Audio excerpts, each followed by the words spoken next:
सो Naruto का बचपन काफी ज्यादा खराब गया था एक लो मोड एंड कुछ बुड्ढों की वजह से, एंड इस सब को काफी ज्यादा इजीली प्रिवेंट किया जा सकता था अगर इताची नारुतो की मम्मी इताची नारुतो को अडॉप्ट कर लेता। सो इसलिए आज वाली वीडियो में हम यही डिस्कस करने वाले हैं कि क्या होता अगर इताची नारुतो को अडॉप्ट करता, रेस करता एंड ट्रेन करता। आज वाली वीडियो बहुत ज्यादा इंटरेस्टिंग होने वाली है, इसलिए बिना ज्यादा देर करे वीडियो को स्टार्ट करते हैं। सो अगर तुम नारुतो के कैरेक्टर पे ध्यान दोगे तो तुम्हें समझ में आएगा कि नारुतो बचपन से ही बहुत ज्यादा अकेला एंड लोनली था। सारे के सारे कोना विलेज में रहने वाले बंदे नारुतो को बहुत ज्यादा हेट करते थे नाइन टेल्स की अटैक की वजह से, एंड इसलिए हमको नारुतो एनिमे में नारुतो का झूला झूलने वाला सीन काफी बार दिखाया जाता है एज वो सिग्निफाई करता है कि बचपन में नारुतो कितना ज्यादा लोनली था। नारुतो को आइडियली अकेला नहीं होना चाहिए था एज मरने से पहले मिनातो नारुतो की जिम्मेदारी थर्ड होकागे हिरुज़न सारुटोबी को देके गया था, बट हिरुज़न अपना मस्त नशे करने में बिजी रहता था, इस वजह से वो नारुतो पे कभी भी ध्यान दे ही नहीं पाया। सेकंड रिस्पॉन्सिबिलिटी ककाशी की होनी चाहिए थी, ककाशी मिनातो के स्टूडेंट थे, बट ककाशी सेंसे के पास अपने खुद के बहुत ज्यादा पर्सनल ट्रॉमास थे, तो तुम उनको क्या ही ब्लेम करोगे। बेसिकली इस सब के कंक्लूजन में नारुतो अपने बचपन में काफी ज्यादा अकेला रहता है, जो चीज सेंस नहीं बनाती है। एज पूरे कोनोहा विलेज में अगर होकागे के बाद कोई इंपॉर्टेंट बंदा था तो वो नारुतो ही था,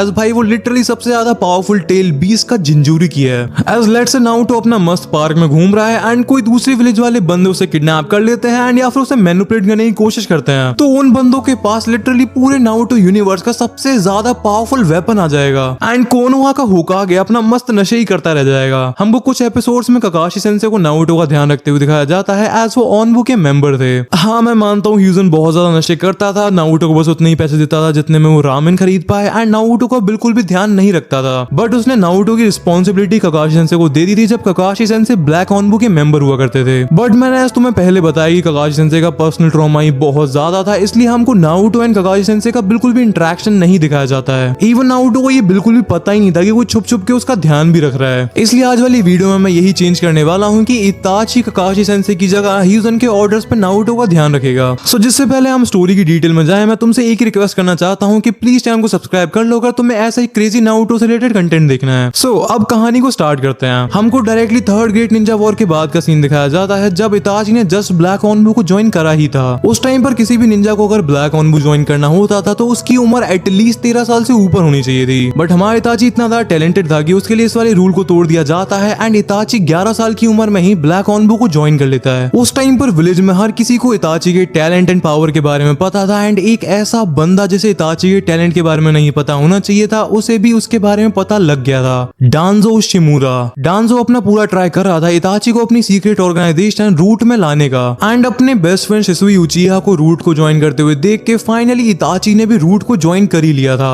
डांजो के हिसाब से हिरुज़न कभी भी एक अच्छा होकागे नहीं था एज वो कभी भी हार्ड डिसीजंस नहीं ले सकता था एंड यही बात वो रूट के सारे निंजास के दिमाग में भी घुसा ही देता है। डांजो रूट के सारे निंजास को बताता है कि कैसे हिरुज़न ने थर्ड ग्रेट निंजा वॉर को खत्म करके सारे के सारे बंदे जिन्होंने थर्ड ग्रेट निंजा वॉर में फाइट करी थी उनके सैक्रिफाइस को वेस्ट कर दिया। डांजो के हिसाब से हिरुज़न किसी भी काम का नहीं था एंड इवन डांजो तो हिरुज़न को कोनोहा का गद्दार भी मानता था। एज डांजो के हिसाब से कोनोहा का सबसे ज्यादा इंपॉर्टेंट प्रिंसिपल है द विल ऑफ फायर, जो कि अपने आप में करेज को सिंबलाइज करता है एंड डांजो हिरुज़न को एक डरपोक बताता है जिसने अपने पॉलिटिकल करियर के लिए पूरे कोनोहा के सैक्रिफाइसेस को वेस्ट करवा दिया। डांजो की इतनी ज्यादा बकवास सुनने के बाद भी इताची को पता था कि हिरुज़न लीडर भले ही कैसा भी हो वो इंसान अच्छा है एंड उसने हर सिचुएशन में अपने आप को आगे करके विलेज को बचाया है। इताची को पता था कि हिरुज़न के मेथड्स भले ही कैसे भी हो वो इन दी एंड विलेज के लोगों का भला ही चाहता है। डांजो अपने सोर्सेस का यूज करके विलेज के लोगों को भड़काने की कोशिश करता था कि हिरुज़न कितना ज्यादा बुरा है, उसने सारे के सारे अनाथ बच्चों को ऐसे ही छोड़ रखा है, बस उनको घर एंड पैसा देता है एंड कैसे उसने विलेज में कोई भी ऑर्फनेज नहीं बनवाया है। बट इताची को इस बात की समझ थी कि निंजा वर्ल्ड कितना ज्यादा क्रूअल है एंड उसके लिए प्रिपेयर करना कितना ज्यादा जरूरी है, इसलिए इताची हिरुज़न के डिसीजंस को समझ पाता था कि क्यों वो अनाथ बच्चे जैसे कि नारुतो वो सिर्फ पैसे एंड रहने की जगह ही प्रोवाइड करता था ताकि वो इस cruel and brutal Ninja world के लिए तैयार हो पाए एंड जब उन्हें अपने लिए फाइट करनी हो तब वो तैयार हो। बेसिकली इताची हिरुज़न की काफी ज्यादा रिस्पेक्ट करता था एंड वो हिरुज़न को काफी ज्यादा अच्छे से जानता भी था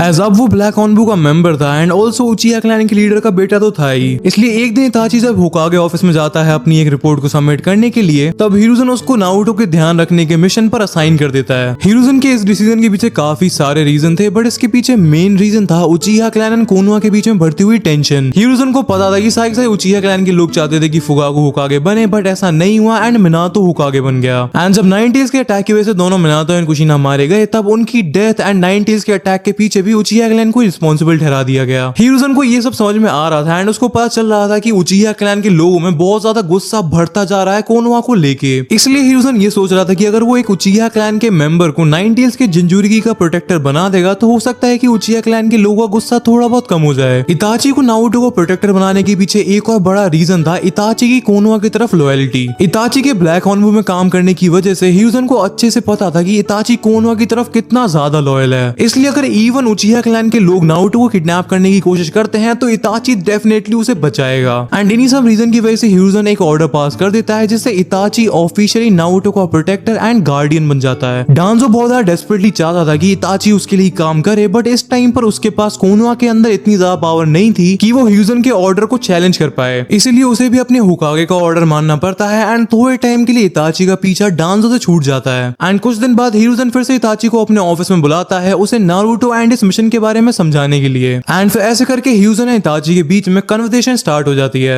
हिरुzen इताची से कहता है कि कुछ सालों पहले नाइनटेल्स अपने वेसल से बाहर आ गया था एंड पूरे कोनोहा में तबाही मचा दी थी। आई थिंक तुमको वो वाला दिन तो याद ही होगा। इताची कहता है कि मेरे को वो वाला दिन क्लियरली याद है एंड उस दिन मैं सासुके को प्रोटेक्ट करने लग रहा था एंड हम दोनों बहुत ही ज्यादा मुश्किल से जिंदा बच पाए थे। हिरुzen कहता है कि उस वाले दिन को भुला पाना वैसे भी बहुत ज्यादा मुश्किल है एज उस दिन हमने अपने बहुत ही ज्यादा इंपॉर्टेंट बहुत ही ज्यादा वैल्यूएबल निंजास को खोया था। उस दिन जो कुछ भी हुआ था हम फिजिकली तो उससे रिकवर कर चुके हैं बट उससे इमोशनली रिकवर कर पाना बहुत ही ज्यादा मुश्किल है। एज जो लॉस हमने सहा था उसे भूल पाना बहुत ही ज्यादा मुश्किल है। हिरुzen की बातें सुन के इताची भी नाइनटेल्स के अटैक के बारे में ही सोचने लग जाता है एंड तभी हिरुzen इताची से पूछता है कि तुम्हें नाइनटेल्स के अटैक के बारे में कितना पता है। इताची हिरुzen को बताता है कि मेरे को नाइनटेल्स के अटैक के बारे में सिर्फ बेसिक चीजें ही पता है, जैसे कि वो सबसे पहले कहां पर दिखा था, वो कहां पर गया था, उसने किस किस चीज को डिस्ट्रॉय करा था एंड कितने लोगों को मारा था। एंड ऑल्सो सारे कोनोहा वाले लोग मानते हैं कि उस अटैक के पीछे उचिहा क्लैन का हाथ था एज नाइनटेल्स की आंखों में शारिंगान को देखा गया था जिसका मतलब है कोई उचिहा ही उसे कंट्रोल कर रहा था। हिरुzen इताची से कहता है कि एज मैं तुम्हें बताया कि कोनोहा के लोग अभी तक उस अटैक से आगे नहीं बढ़े हैं एंड एज लोगों को कभी पता चला ही नहीं कि उस अटैक के पीछे किसका हाथ था, इसलिए उस अटैक का पूरा ब्लेम एक बच्चे पे डाल रहे हैं, वही बच्चा जिसके अंदर नाइनटेल्स कैद है, नारुतो उजुमाकी। एंड फिर ऐसे करके हिरुzen नारुतो के बारे में सब कुछ इताची को बताने लगता है। वो इताची को बताता है कि जिस रात नाइनटेल्स ने अटैक करा था नारुतो भी तभी पैदा हुआ था एंड उसके पेरेंट्स भी नाइनटेल्स के अटैक में मारे गए थे। हिरुzen इताची से पूछता है कि क्या तुम्हें जिंजुरिकीस के बारे में पता है, जिसके रिप्लाई में इताची कहता है कि जिंजुरिकीस टेल्ड बीस्ट के वेसल्स होते हैं जिनके अंदर टेल्ड बीस्ट को कैद करके रखा जाता है। एंड फिर हिरुzen इताची को बताता है कि नारुतो ही नाइनटेल्स का जिंजुरिकी है एंड विलेज का हीरो होने के बावजूद विलेज में हर कोई उसे हेट करता है एंड अगर नारुतो नहीं होता तो मैं सोच भी नहीं सकता कि उस दिन कोनोहा का क्या हाल होता। उसके लिए लाइफ बहुत ज्यादा हार्ड है एज ना ही उसके पेरेंट्स हैं एंड ना ही विलेज में कोई उससे बात करना चाहता है। मैं खुद नारुतो के साथ टाइम स्पेंड करना चाहता हूँ बट मेरे हुकागे होने की वजह से मेरे पे टाइम ही नहीं होता है। ये सब सुनकर इताची हिरुzen से पूछता है कि इसका मतलब आप मेरे को नारुतो का प्रोटेक्टर बनाना चाहते हो ताकि मैं दूर से उसके ऊपर नजर रख पाऊं एंड उसका ध्यान रख पाऊं। इताची की बात सुनकर हिरुzen अपने सर को हिलाता है एंड इताची से कहता है नहीं। एंड ये सुनकर इताची काफी ज्यादा शॉक्ड हो जाता है। हिरुzen इताची को एक्सप्लेन करता है कि पहले मैं सोच रहा था कि नारुतो को एक प्रोटेक्टर एंड एक बॉडीगार्ड की जरूरत है जो कि उसे विलेज के बाहर के खतरों से बचा पाए, बट कुछ दिनों तक नारुतो की कंडीशन को ऑब्जर्व करने के बाद मेरे को समझ में आया कि नारुतो को एक बॉडीगार्ड की नहीं बल्कि एक दोस्त एंड एक बड़े भाई की जरूरत है जो उसे विलेज के बाहर के लोगों के साथ साथ विलेज के लोगों से भी बचा पाए। इसलिए मैं चाहता हूँ कि तुम नारुतो से मिलो एंड उसके दोस्त बनकर उसकी लोनलीनेस को कम कर पाओ। एंड आई थिंक हम उस बच्चे के लिए इतना तो कर ही सकते हैं जिसने अपनी बॉडी को सेक्रीफाइस करके कोनोहा को बचाया है। इताची हिरुzen से कहता है कि मेरे को भी नारुतो के लिए बहुत ज्यादा बुरा लग रहा है एंड मैं भी चाहता हूँ कि जो टॉर्चर विलेज वाले लोग एक छोटे से बच्चे पे कर रहे हैं वो खत्म हो, बट प्रॉब्लम ये है कि आपने मेरे को ऑर्डर्स दिए हैं नारुतो का दोस्त बनने के लिए, इसलिए मेरे को इसे एक मिशन की तरह कंसिडर करना होगा। एंड ऑर्डर्स के अंदर किसी का दोस्त बनने में एंड अपनी मर्जी से किसी का दोस्त बनने में बहुत ज्यादा डिफरेंस होता है। हिरुzen इताची की बातों को समझ रहा था बट सैडली उसे इताची को ऑर्डर्स ही देने पड़ेंगे डांजो की वजह से। बट वो इताची से कहता है कि मैं चाहता हूँ तुम इसे एक मिशन कंसिडर ना करो एंड सच में नारुतो का दोस्त बनने का ट्राई करो एंड नारुतो को वैसे ही ट्रीट करो जैसे तुम अपने छोटे भाई सासुके को करते हो। ऑल्सो नारुतो के साथ जितना ज्यादा हो सके उतना ज्यादा टाइम स्पेंड करो एंड देखो तुम्हें अगर वो पसंद आता है एंड अगर तुम्हें वो पसंद नहीं आता है तो मैं तुम्हें फोर्स नहीं करने वाला। तुम नारुतो के दोस्त बनो ना बनो वो तुम्हारे ऊपर है, बट तुम्हें उसे किसी भी हालत में प्रोटेक्ट करना है, यही तुम्हारा मिशन है। बट जितना मैं नारुतो को जानता हूँ वो तुम्हें जरूर पसंद आएगा एज वो है ही इतना फनी एंड प्लेफुल। इसके बाद हिरुzen इताची को नारुतो की सीक्रेट फाइल दिखाता है ताकि इताची को नारुतो के बारे में सही डिटेल मिल जाए। थोड़ी देर तक नारुतो की फाइल बढ़ने के बाद इताची हिरुzen से पूछता है तो मेरे को ये मिशन कब से स्टार्ट करना है। हिरुzen रिप्लाई करता है जब भी तुम्हारा मन करे एंड जो भी टाइम तुम्हें रीजनेबल लगे। इताची हिरुजन से कहता है फिर मैं आज ही नारुतो से मिलने के लिए जाता हूँ, बट क्या मेरा ओनबू की यूनिफॉर्म पहनना जरूरी है? हिरुजन कहता है बिल्कुल भी नहीं, तुम्हें नारुतो के सामने ना ही ओनबू की ड्रेस पहननी है ना ही ओनबू की बात करनी है। ऑल्सो तुम उसके पास कोई भी वेपन भी कैरी नहीं करोगे, एज नारुतो को पता नहीं चलना चाहिए कि तुम्हें उसका दोस्त बनने का मिशन दिया गया है। हिरुजन इताची से कहता है कि जब भी तुम रेडी हो मेरे को बता देना, मैं नारुतो से तुम्हें इंट्रोड्यूस करवा दूंगा। इताची थोड़े टाइम तक वहाँ पर खड़े रहने के बाद हिरुजन से पूछता है एनीथिंग एल्स लॉर्ड थर्ड? हिरुजन कहता है नहीं, तुम अब जा सकते हो, एंड हाँ थैंक यू, तुम्हें पता नहीं है कि तुम मेरे लिए कितना ज्यादा इंपॉर्टेंट काम कर रहे हो। एंड फिर इताची हिरुजन की परमिशन लेकर वहाँ से चला जाता है। इताची वहाँ से सीधे अपने घर जाता है एंड घर पहुंचते ही वो अपने पेरेंट्स को नारुतो वाले मिशन के बारे में सब कुछ बता देता है। फुगाकू का तो कुछ ज्यादा रिएक्शन नहीं होता है, बट इताची की मम्मी मिकोतो उचिहा नारुतो के बारे में सुनकर काफी ज्यादा खुश हो जाती हैं। फिर इताची अपने कमरे में जाता है एंड अपनी ओनबू वाली ड्रेस को उतार कर नॉर्मल कपड़े पहन लेता है, जैसा कि हिरुजन ने उससे करने को कहा था। नेक्स्ट सीन में इताची अपने हाथ पर एक कौवे को समन करता है एंड उसे हिरुजन के पास भेज देता है, हिरुजन को मैसेज देने के लिए कि वो अब नारुतो से मिलने के लिए तैयार है। एंड फिर इताची नारुतो के टूटे फूटे अपार्टमेंट के गेट पर खड़े होकर हिरुजन का वेट करने लग जाता है। एंड फिर कुछ देर बाद हिरुजन भी वहाँ पर पहुंच जाता है। हिरुजन इताची से कहता है कि आई होप तुम्हें ज्यादा वेट ना करना पड़ा हो। इताची कहता है नहीं नहीं, मैं बस अभी अभी यहाँ पर आया था। एंड फिर हिरुजन नारुतो के अपार्टमेंट के गेट पर नॉक करने लग जाता है। हमको इताची का क्लोजअप शॉट दिखाया जाता है एंड वो स्माइल करने की कोशिश कर रहा होता है, जिसकी वजह से वो काफी ज्यादा फनी लग रहा होता है। कुछ देर बाद नारुतो के अपार्टमेंट का गेट खुलता है एंड नारुतो पहली बार इताची को देखता है। एंड फिर नेक्स्ट सीन में नारुतो हिरुजन से हेलो बोलता है। एंड फिर हिरुजन नारुतो से कहता है हेलो नारुतो, क्या हम दोनों अंदर आ सकते हैं? एंड नारुतो अपने सर को हिलाकर हाँ बोल देता है, बट उसकी नजर पूरे टाइम इताची पर ही थी। इताची एंड हिरुजन धीरे से नारुतो के अपार्टमेंट में एंटर करते हैं एंड नारुतो उन दोनों को अपार्टमेंट के लिविंग रूम में ले जाता है। फिर इताची एंड हिरुजन लिविंग रूम में रखी हुई टेबल की एक साइड बैठ जाते हैं एंड नारुतो उनकी अपोजिट साइड वाली चेयर पर बैठ जाता है। हिरुजन नारुतो से पूछता है तुम ढंग से खाना फाना खा रहे हो एंड तुम्हें किसी चीज की जरूरत तो नहीं? नारुतो कहता है I guess I am fine. फिर हिरुजन नारुतो से पूछता है रामेन के अलावा भी कुछ और खा रहे हो? नारुतो कहता है शायद, बट हिरुजन को पता था कि नारुतो रामेन के अलावा और कुछ खाता ही नहीं है, इसलिए वो नारुतो को अपने पास से 500 रुपए का एक नोट देता है एंड उससे कहता है प्लीज कुछ हेल्दी खा लेना। एंड तभी हिरुजन नोटिस करता है कि नारुतो बार बार इताची की तरफ देखने लग रहा होता है। एंड हिरुजन कहता है कि जिससे पहले मैं भूल जाऊं, मैं तुम दोनों को इंट्रोड्यूस करवा देता हूँ। एंड तभी हिरुजन नारुतो को इताची से इंट्रोड्यूस करवाता है एंड उससे कहता है कि मैं आज इताची को तुमसे मिलवाने के लिए इसलिए लेकर आया हूँ एज तुम दोनों में काफी सारी चीजें कॉमन है एंड मेरे को लगता है कि तुम दोनों काफी अच्छे दोस्त बन सकते हो। तभी नारुतो इताची से पूछता है कि क्या तुम्हें भी मेरी तरह रामेन खाना पसंद है, जिसके रिप्लाई में इताची कहता है थोड़ा बहुत। एंड दो नारुतो एंड इताची स्माइल करने लग जाते हैं। तभी हिरुजन कहता है कि तुम दोनों बात करो, मैं चलता हूँ एंड अगर तुम्हें किसी भी चीज की जरूरत हो तो मेरे को बता देना। एंड इतना बोलकर हिरुजन वहां से चला जाता है। हिरुजन के जाने के बाद नारुतो एंड इताची एक दूसरे को देखने लग रहे होते हैं एंड माहौल काफी ज्यादा ऑकवर्ड हो रखा था। एंड तभी इताची नारुतो से पूछता है तुम्हें क्या पसंद है? थोड़ी देर रुकने के बाद नारुतो रिप्लाई करता है मेरे को रामेन काफी ज्यादा पसंद है। एंड एज नारुतो का दोस्त बनना इताची का एक मिशन था, इसलिए वो नारुतो से रामेन के बारे में बात करना स्टार्ट कर देता है। एंड थोड़ी देर तक रामेन के बारे में बात करने के बाद इताची नारुतो से पूछता है तुम्हें कुछ और करना पसंद है, लाइक कोई गेम खेलना? एंड नारुतो अपना सर हिलाकर मना कर देता है। एज हमको पता है कि इताची अपने आप में एक इंट्रोवर्टेड बंदा है, इसलिए उसको काफी ज्यादा प्रॉब्लम हुई थी नारुतो से बात करने में। बट स्टिल वो नारुतो से पूछता है कि तुम बाहर चलोगे, हम दोनों साथ में मिलकर कुछ फन कर सकते हैं। नारुतो पूछता है